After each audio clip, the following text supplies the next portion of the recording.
All right, just give me a second. How are you? No worries. Take your time. I'm doing great. What did you just come on right now? Yeah, I just logged in. I logged on a little early. Okay, works for me. I'm just waiting for the thing to boot up because I was on a meeting with Marco earlier today and my camera crapped out. Oh, yeah, no worries. So I had to go through a whole reset. I had to go restart the whole computer because that was a lot of fun. Yeah, it doesn't sound fun. Nope. Do you want to do camera on or camera off? Oh, we can do camera on if it works for you. Yeah, that's fine. Excellent. All right, let's get going.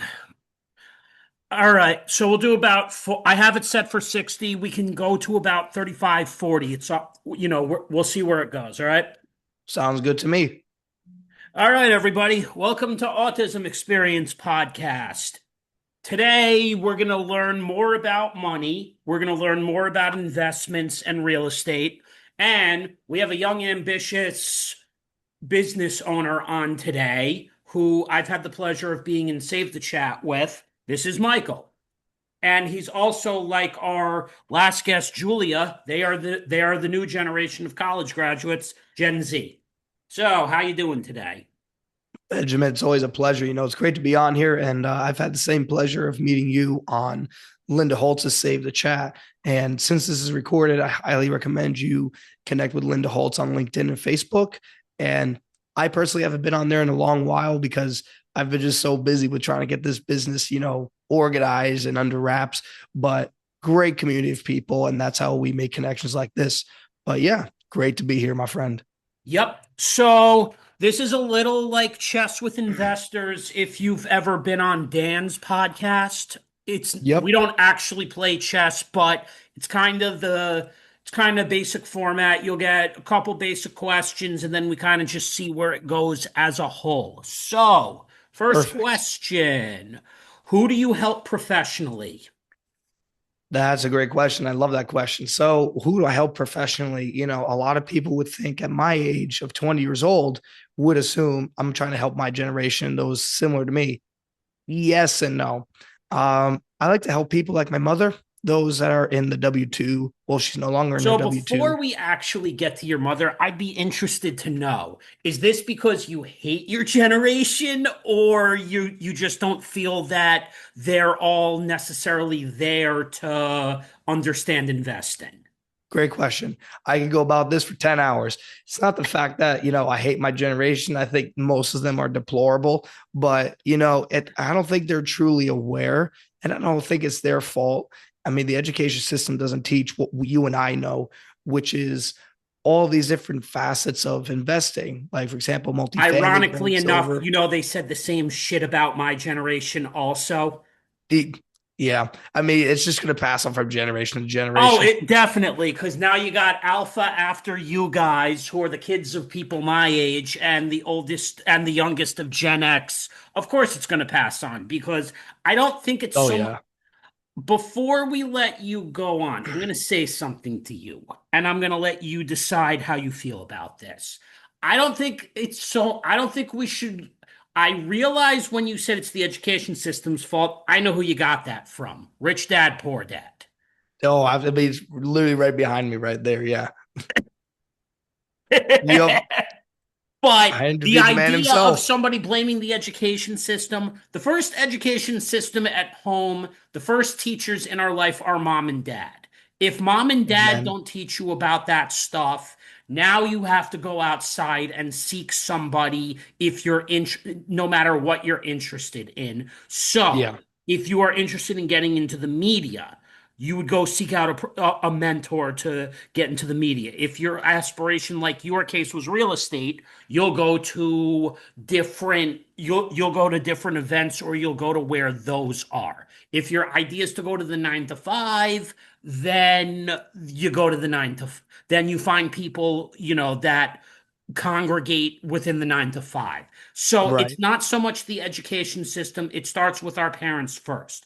What the education system should have done, but this isn't necessarily all their function is. They should have at least given us some basic ideas of what you can do beyond the 9 to 5.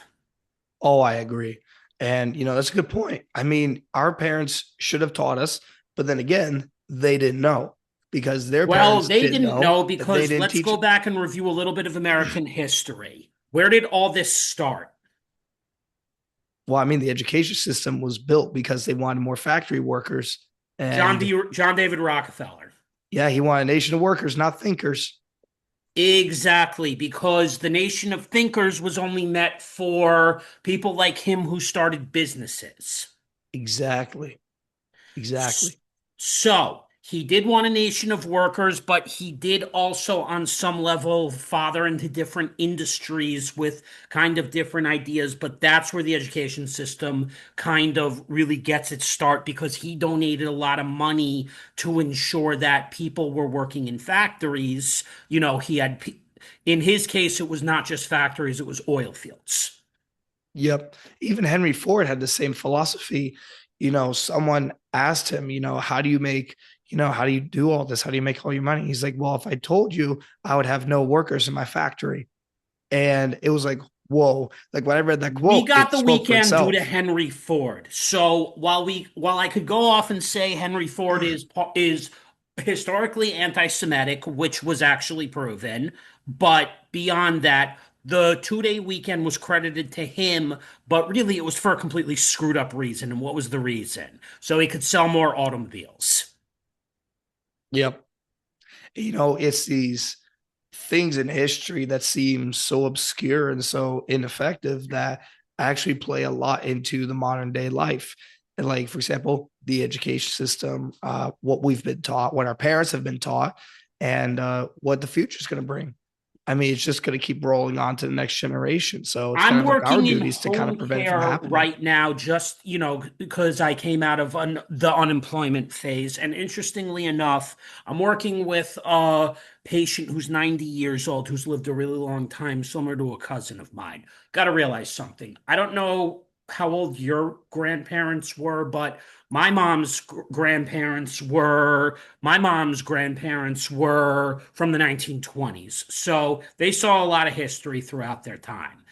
That could All be tons. argued. Yeah. But those two generations specifically, the silent generation and the greatest generation, were old enough and young enough to remember watching their parents lose everything. So financial education, which you and I would have liked to have probably learned a lot more about, was handed down by boomers and your mother's Wait, how old is your mother?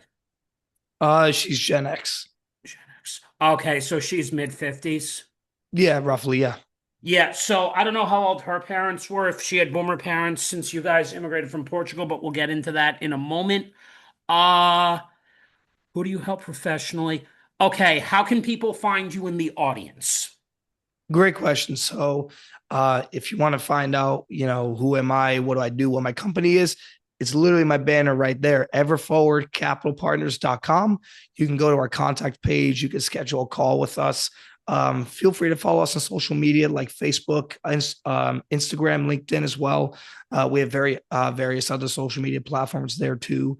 We got free webinars there too, free book, but feel free to reach out anytime. We're always willing to answer questions, help, and to educate the public. So When that's I us. first started interacting with you at the early stages of this, and I'm actually happy that you finally did this because one day I might kind of at least explore this idea myself, which is your company's idea is to teach people about passive investing, correct? Yep.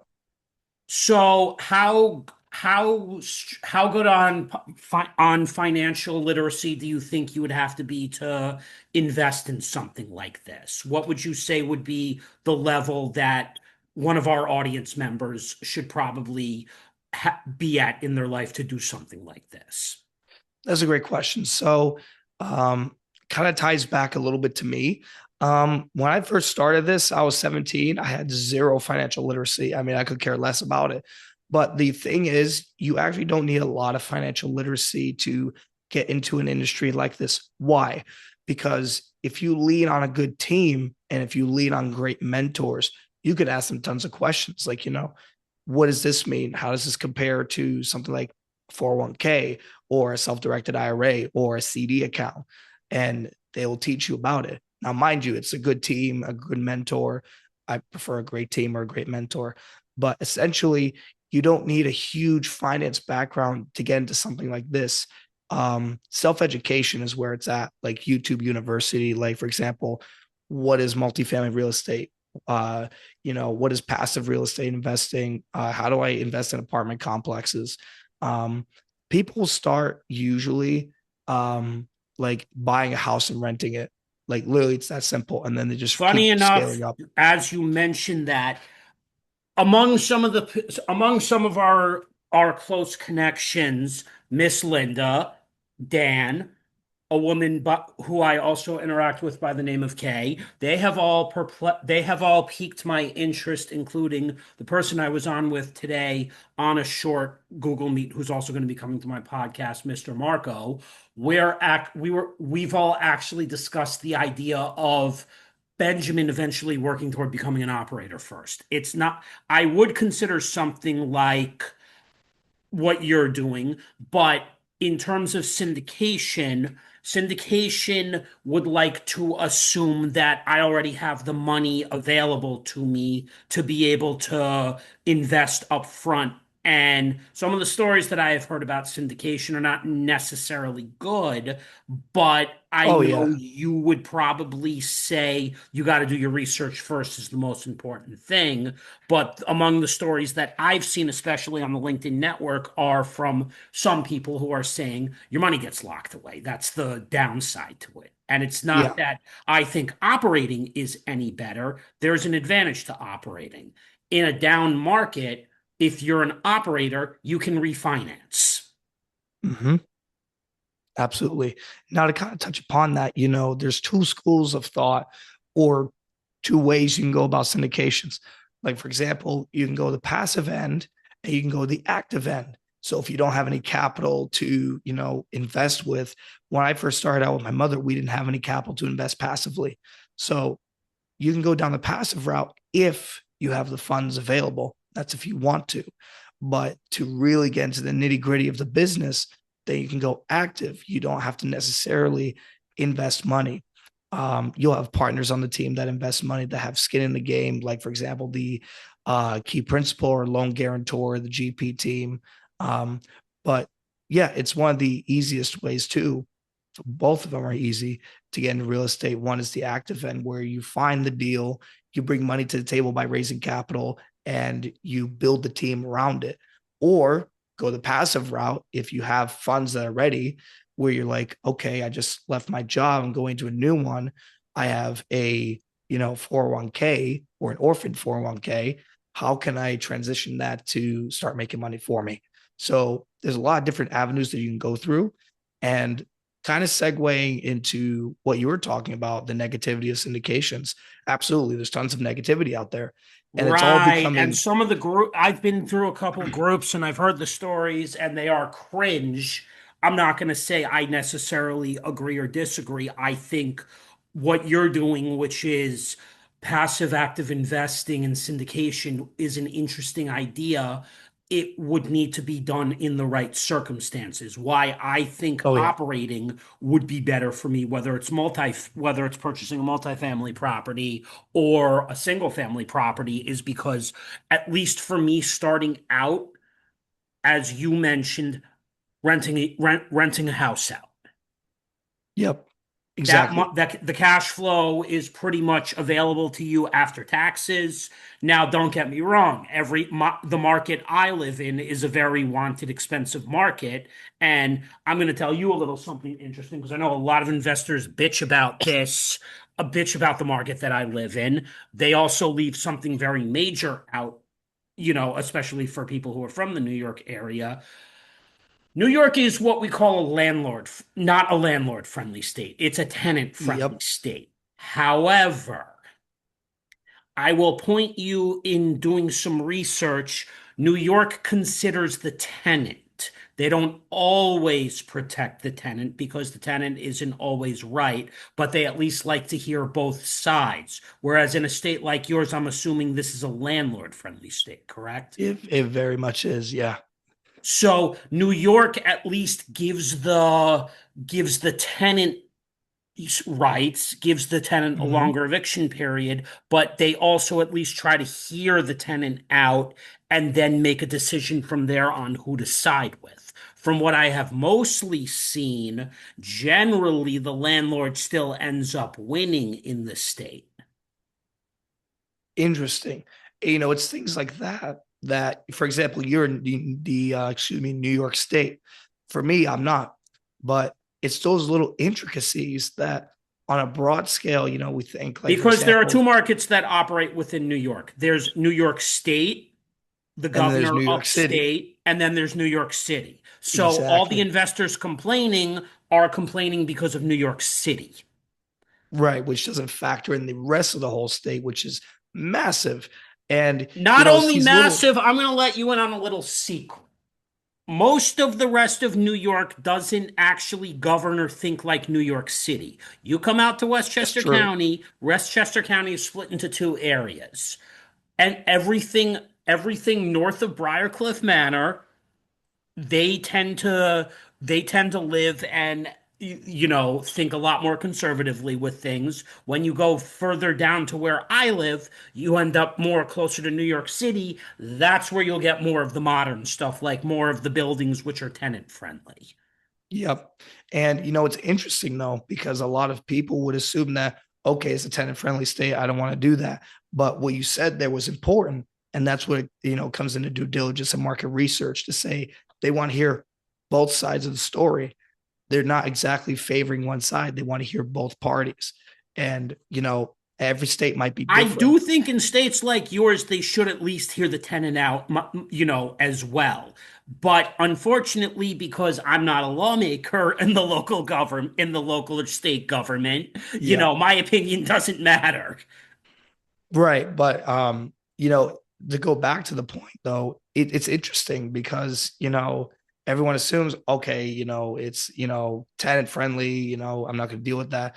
But it's all these little tiny bits that people don't realize. It's like, well, actually, there could be opportunity there if you look and do your due diligence, like what you brought up. I didn't know that, so I learned something new. But that's the thing. It's like boots on the But ground, that's people that are the experts in one of that the biggest market. things that even people like Marco are saying, Dan, Miss K, Linda, do your research really carefully Oh, before you big time. decide what to do. They know I want to operate, and even Marco was saying today, I wouldn't recommend multifamily right now. 4 or 5 years ago, it was sexy. Now, not so much. Yeah. And to go to Marco's point a little bit, 4 or 5 years He even ago, said single family, which gets a lot of hate, has opportunity in it. yeah, and every market's going to have opportunity. 4 or 5 years ago, you had some superior interest rates that were hitting the market, and people were just buying and buying and buying.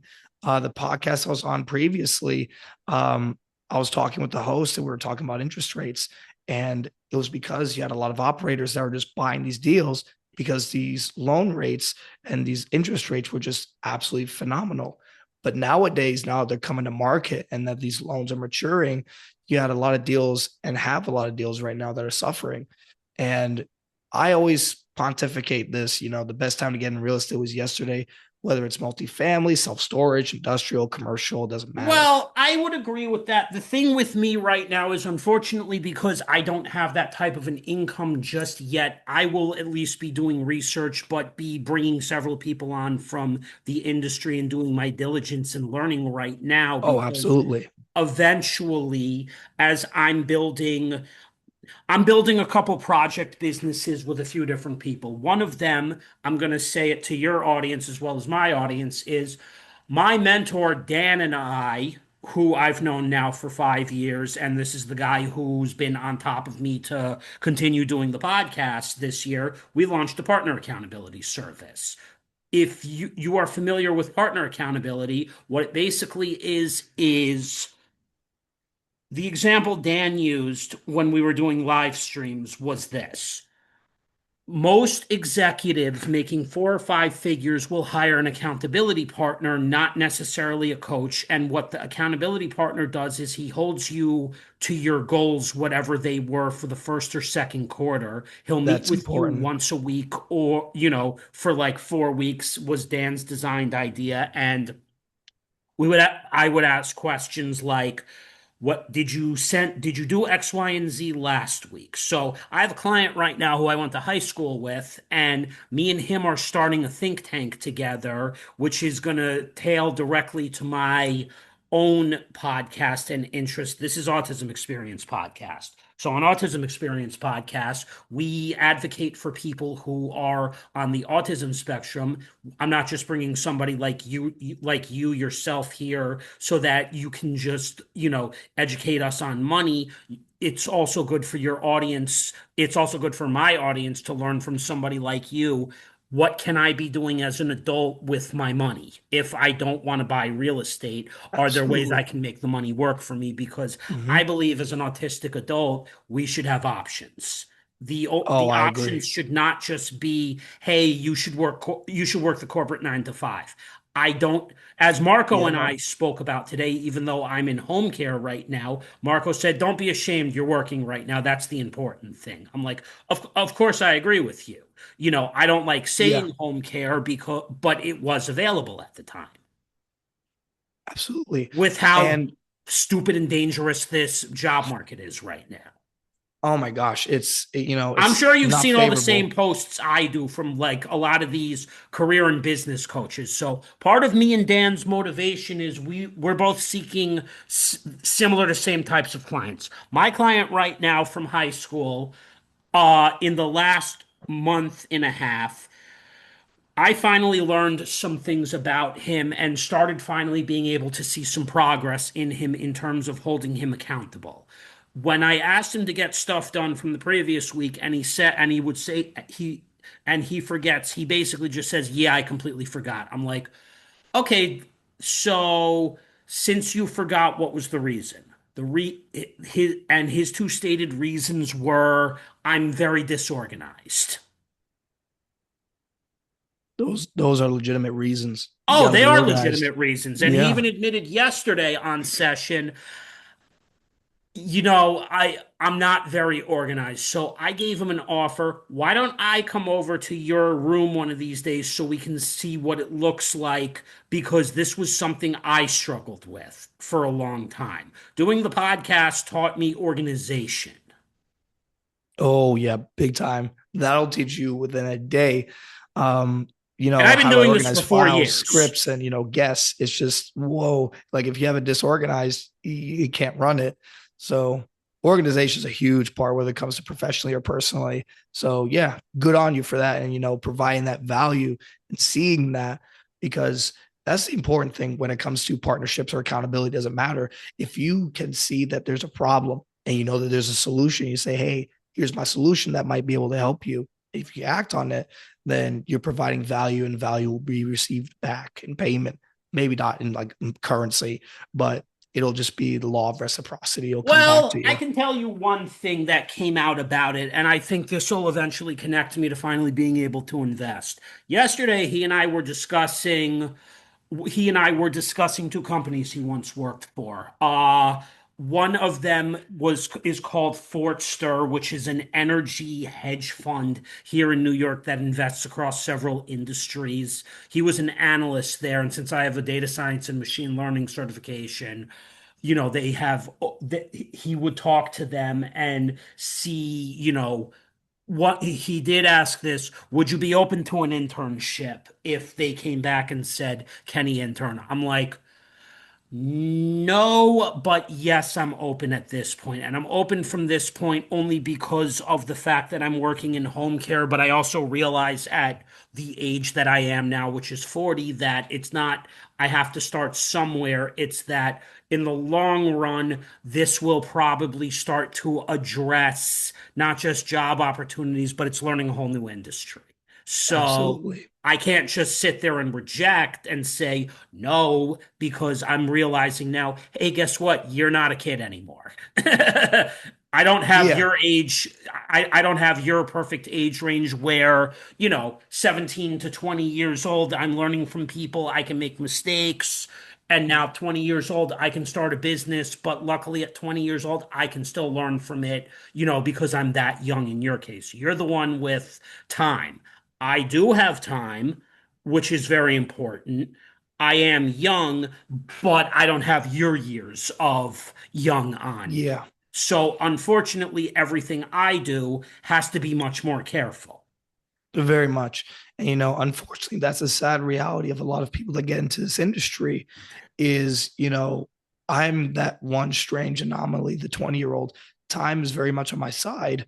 But the unfortunate part is people that get in like halfway through, I guess, quote unquote, they have to be a lot extra careful, more risk aware because, I could take a hit. Most people can't. And, that's the unfortunate reality. Well, So it's like, you're at a founder's level. yeah. And it's like, for me, if something happens today, I can just restart. But for someone in their 50s, they have to plan 10 years in advance of what's going to happen today. And unfortunately, that's a sad reality, especially if they have a W 2. It's like, well, if I leave my W 2, what if this business falls apart? And now you have people trying to juggle W 2 and entrepreneurship. Of course, you're going to have people that are going to say, well, how badly do you want it? But you have to think about this logically. They don't have time on their side. And if they take a huge hit, they may not be able to recover from that. So, how So many of your old friends would you say that you probably ditched to do something like this? Because not only do they that's a good say question. find your tribe when you do this, but not everyone's going to stay your friend when you do things like this. And I had Yeah. to go through the really hard since 20, what was it, 2021? No, between 2021 and 2022, a lot of my old friendships from years back really started seeing the growth and they kind of got threatened by it. Yeah. And exactly what you just said there, I felt the same way. But, because of that, they naturally faded out. It was very hurtful to understand that, once you start to climb the ranks, your circle's going to get smaller and you're going to shed off a lot of your friends. But it will truly show you of who your true friends are in the end. I mean, Because, even my best friend who got married back in 2023, I don't remember. I remember parts of what happened in 2020, but that was 5 years back, so I don't remember everything from then. What's been mhm. on my mind mostly was 2023 when, not only was I his groomsman, but, a few of our friends and him were all on me. Why are you spending so much time on the internet? Creating a podcast, helping people when you're not making money off of it. I'm like, how do I explain to you guys who I went to high school with, who are 10 to 15 years into your career, how much privilege you have that I don't? And you know which privilege I'm talking about. Yeah. We're talking about coming from. I'm not gonna say what everybody else says, which is the WHITE privilege. We're gonna talk about the privilege of growing up in a wealthy, rich community where most people's parents had 5 to 6 figure jobs and their networks got their children ahead. That's true. Where it was like kind of handed to them. And the real true entrepreneurs, like us, for example, are the ones that are going from ground zero and pulling ourselves by Well, our not only are we bootstraps. going from ground zero, the difference is you had the right support. I fell into this, and I fell into this because, unfortunately, as much as I would really like to defend corporate America, I'm not going to say this because my goal is to still work some type of a 9 to 5 eventually in the future. But the way corporate operates, which is as follows: we would hire you, but you have to be a culture fit. Yeah. And Code for it basic gets harder and culture harder by fit each is day. basically code for if you think differently, we don't want you here, even though the whole thinking differently is actually not something that will threaten your business. I don't know Right. in I mean, let me ask you something from just being mentored toward building what we call a capital firm. Do you do better with people who have a different thought process, or do you prefer yes people? You know, it, And I that's a prefer loaded question. I prefer people that have a different thought process. And unfortunately, yes, it causes more resistance, but I can at least teach them, hey, this is my thought process. I know what your thought process is. Let's bridge the gap. Let's find some commonality. Now, for the yes people, if you go to similar networking events, if you fish in the same ponds, they already understand. So the conversation's a lot easier.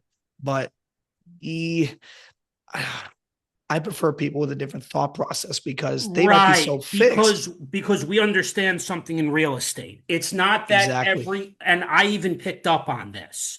Everybody's got a different idea. All the time. Yep. So unfortunately, if you can't take, different opinions, this probably isn't the type of people you want to be around. Right. Yeah. And that's at least one reason why I think a lot of my friends probably started sort of falling off, especially my best friends. I'm like, I don't know how to explain this to you guys, but you guys had the opportunities to build, which I'm not getting because also the other problem with me isn't just I hang around real estate investors. I mean, we could argue because I'm autistic, I have a big mouth, but that's not even the real reality. The real reality is I'm going to use big tech as an example. Elon Mm-hmm. Musk, who's also on the autism spectrum, gets applauded by everyone, but that's because he came from generational money. Mm. Everyone wants to work for somebody like that because, oh, it's Elon Musk, but Benjamin can't get ahead, and Benjamin is also on the autism spectrum. So the world of corporate or the world of work is basically rules are made by autistic people for neurotypical people, and businesses are started by neurotypical people or non-autistic people to hire non-autistic people, but not necessarily fully be able to support somebody on the autism spectrum. So there you Mm. have it. So it's basically a huge conglomerate of, nonsense, essentially, where it's like, almost success You see privilege. why I fit in with you guys? You see why I fit in with everyone at Save the Chat? Because basically, it's not just that we all think through real estate. It's like we're all probably weird on some level, but I think we accept that. Oh, absolutely. I mean, like, all the underwriters out there, don't take this as disrespect. But for me, I can't do underwriting. But for people that love underwriting, I go, y'all are weird. Like, to look at a spreadsheet and just How say, about like, some of I our love lender it. friends? How about some Yeah, of our like lender I friends? look at a spreadsheet and it's like I want to vomit, but some of these people look at a spreadsheet and go, "This is fun," and I'm like, "How is that possible?" I'm like, "It's just incredible." I had the fractional CFO in New Jersey earlier this year, correct? Mr. Yates? Oh yes, yes.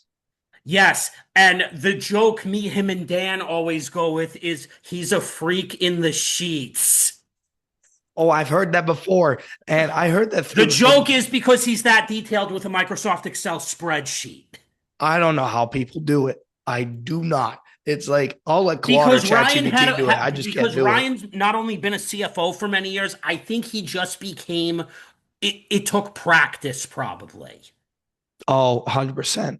And when I never use Excel spreadsheets or Google Sheets a lot. And when I was looking at underwriting for the first time, I was like, oh yeah, no, not happening. But for those that are experienced that know numbers, like for example, if you come from accounting or bookkeeping, Excel you might be very familiar with. So underwriting might be your forte. So I'm like, you know what? You handle the underwriting. I'll bring the money to the deal to make the underwriting come to life. And actually, I've built a lot of relationships because of that. And kind of goes back to my philosophy of your I think this circle. is one area when I came to you that we both 100% completely agreed on. You just hit something that's very important, not just in the world of work and teams. Say that last thing that you just said. You know, I'm not great at underwriting, but I'll let someone handle the underwriting And I would usually say, you handle the underwriting, I'll bring the money to the deal to make the underwriting come to life. And like, and So that's what where you I talk just did about there is strengths and weaknesses. basically real estate is basically a team sport.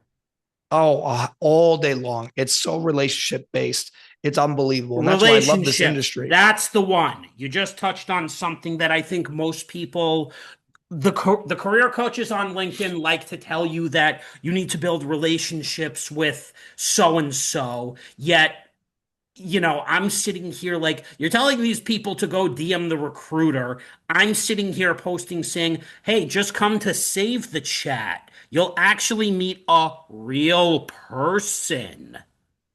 Exactly. And and it's free.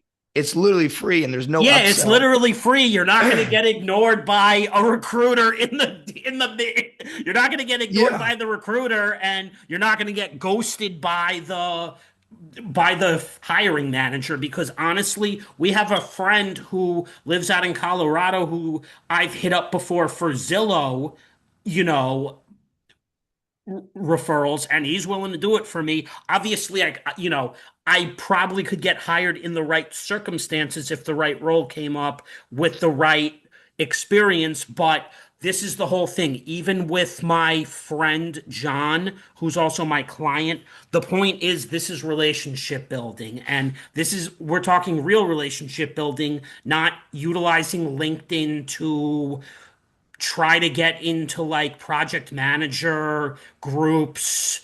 Not that that's a bad idea, but everyone's in a different industry. I'd rather see people come to save the chat, or, some of these, even though they're niche real estate events, you come in with low expectations, and look what I'm doing all these months later is having somebody like you on a podcast. absolutely. And it's those group calls that I've learned so much from. And Oh, I I've did developed a too. lot of relationships with where you don't have to go to a coaching program necessarily, but you could go to these You calls can every hire week. me as an accountability partner, and you're already Yep. saving $800 by just paying me and Dan Freidenberg 200 a month. 200 a Yeah. month just for 4 weeks. And if you renew, that's on you. And then all I do is basically, instead of focus on your stupid resume, which by the way, most of the time, let's look at a little fun fact between one another that I think we can both laugh about. Do you really think it's the resume that's not getting people hired? Because honestly, it's not the resume. That's one out of 6 to 7 areas where I would say people are not getting hired. It's a competitive market. Oh, it very much is. And, I feel like a lot of people spend time on resumes, but it's like, instead of spending time on resumes, spend time on skills. That, like, to me, that was a huge point of value. It's like, what are you good at? Be a master at it. Like, if you're doing a job, I be watch so these good at stories it. on Instagram, though the key to becoming rich or even getting into real estate, we think it's skills. Actually, do you know how rich people became rich? Guess what they were taught from a young age? How to understand human psychology, Oh, absolutely. The art of sales and everything else. how to strategize, and how to, instead of look like you're making money, find a different way to still come up with the same thing. Like, I watch some of these stories. Like, this is the funniest one. Girl starts a barbecue place in like New York City or Austin, Texas. She thinks she has all her food priced correctly. Billionaire comes in and says, "No, you want to generate people coming in to pay your mortgage on a monthly rent. Put a fridge out there, put free beers. Free beer equals hook. Now you have that customer and they pay for the plate." Is systems. It's all about systems And and that's how thinking people outside the become box. rich. And when I started looking at that, I'm like, okay, so how can I apply this to me now? And that was something that Marco and I were just talking about today, which is he had a good piece of advice. Building a community, whether it's on Patreon or School. I don't, you're familiar with the School platform, correct? Yeah.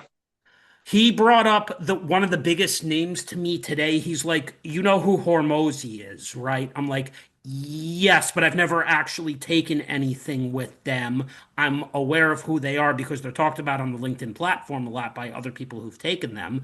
I'm sure they're wonderful human beings, but between you and me, Benjamin doesn't even have.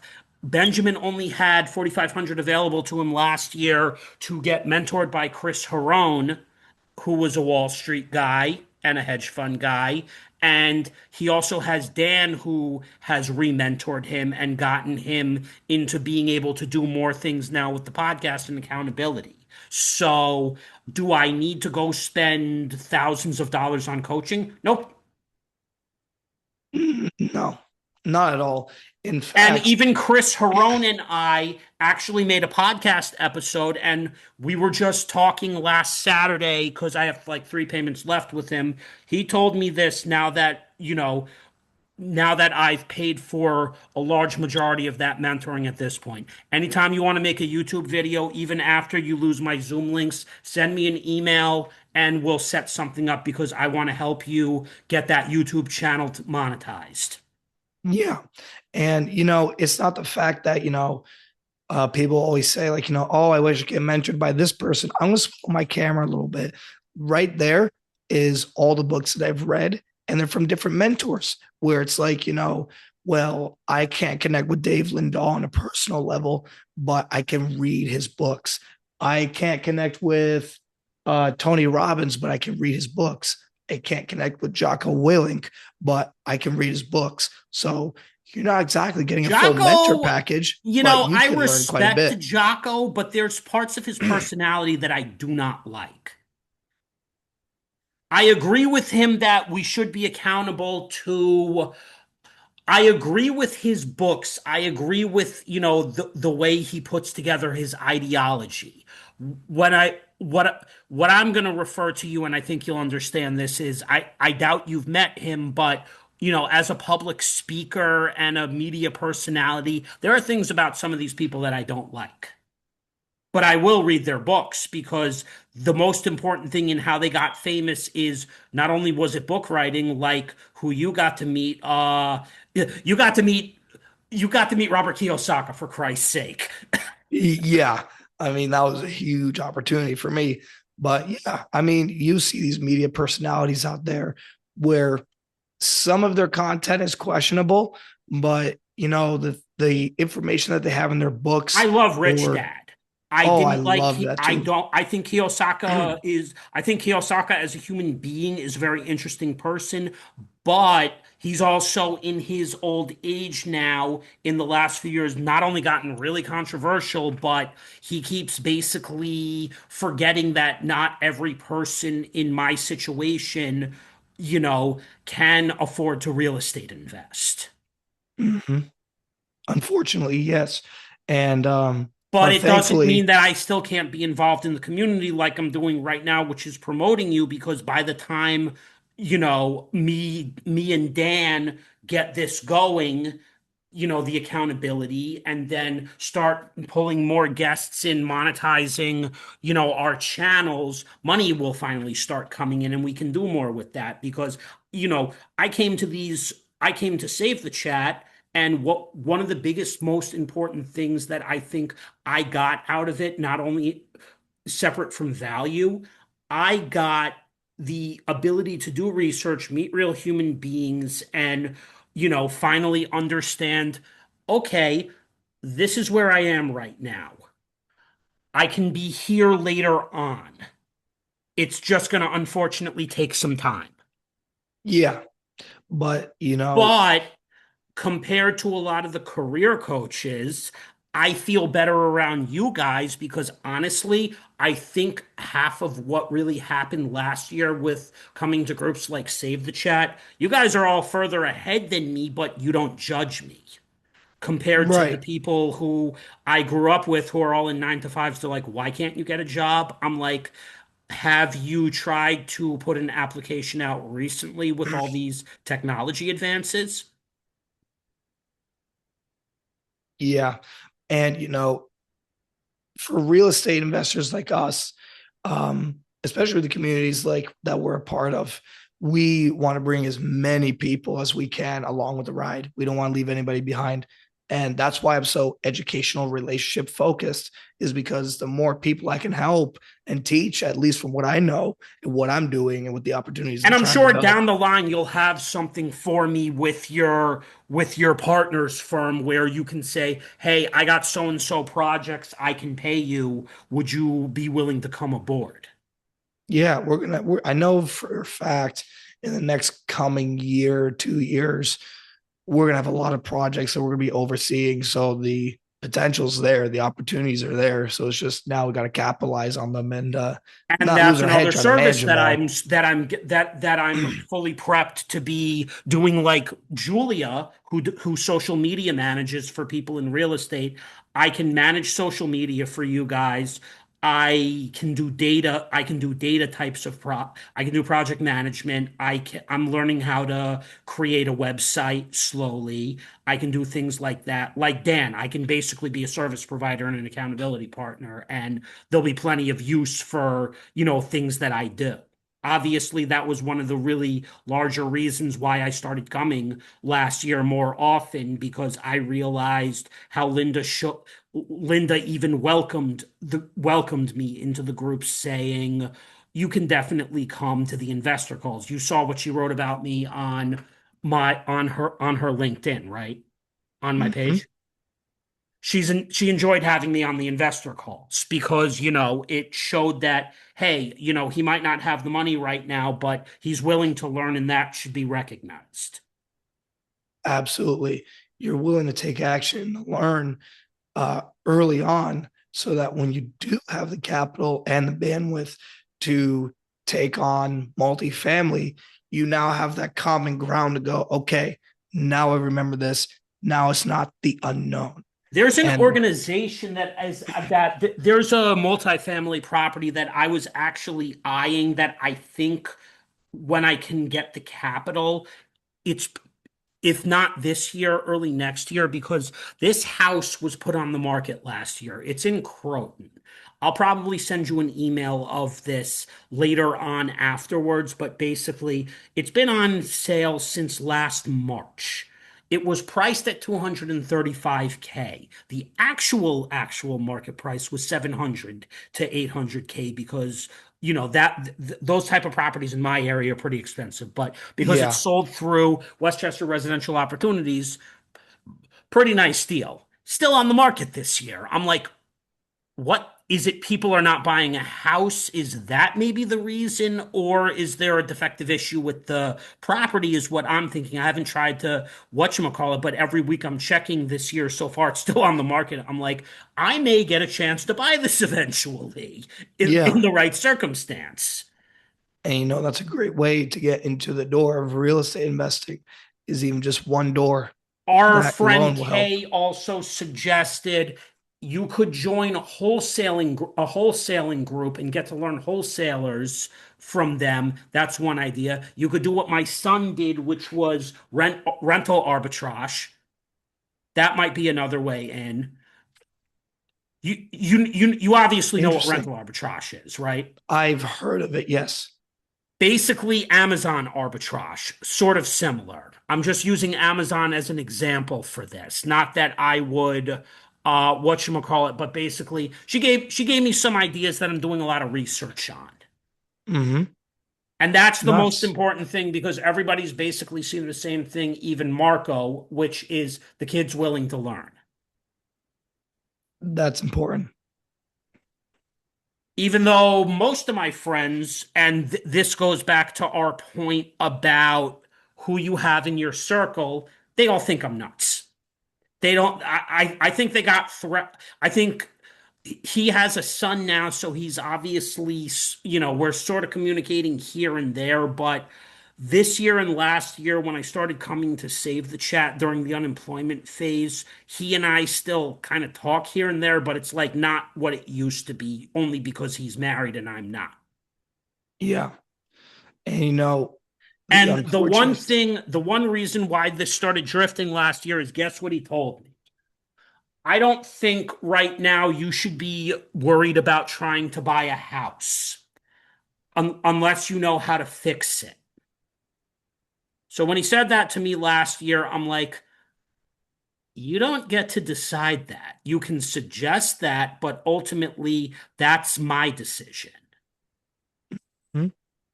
And That's right. one thing that I was sad about that I didn't like, and I'm going to say this for both our audiences, the thing that made me the most sad is the fact that he still has the memories of me like we're back in high school because he voluntarily chose to buy meals for me when I had the money to do it and I offered to do it, but he just kept picking up the tab. It's like you're making an individual choice, but you're complaining that you think I'm not grateful about it. I'm like, so at what point do you let me maybe spend a little bit because you built this up? Yeah, You're that hits. basically doing what we see in the community sometimes where people are doing, which is basically you're throwing money around like you have money. Correct. Which is unfortunate and sad, but people are people and very unpredictable, that I will say. Right. And I don't even think 9 to 5 people are bad. I'm not against a 9 to 5. What I'm against is the people who, when they're in the 9 to 5 and that's all they've known and been successful, are trying to tell me entrepreneurship might not be the best thing for you. I don't think that you can judge that because if I can't advance in a 9 to 5, why am I still chasing the 9 to 5? Mm-hmm. Yep. Because we You'll be could able to make see this it for next yourself. point. Networking, whatever way you networked is not working for me. Yep. And that's So, it. so one more question, and the last question I'm gonna ask is how do people reach out to you? Is LinkedIn the best way, or do you have other socials? I have, oh goodness, I have plenty of socials, but you can visit our website at everforwardcapitalpartners.com. It's our banner right there. Just add.com. You can connect with us there. Feel free to send us an email or a text message or book a call. Follow us on Facebook and LinkedIn. I'm very active on both, a little bit on Instagram, but not so much. But feel free to reach out anytime and please give a follow. So, yeah, that's where you And can the find us the one thing I'm going quickest. to say, I like Instagram, but Instagram has given me a lot of useful LinkedIn content. LinkedIn is just more natural for people like us. Instagram is still kind of one of those you're trying to figure it out type of a platform. Oh, yeah. It's like every day it's a new thing. I'm like, I can't keep up with this thing. Oh, yeah. Anyway, it was good having you come by today.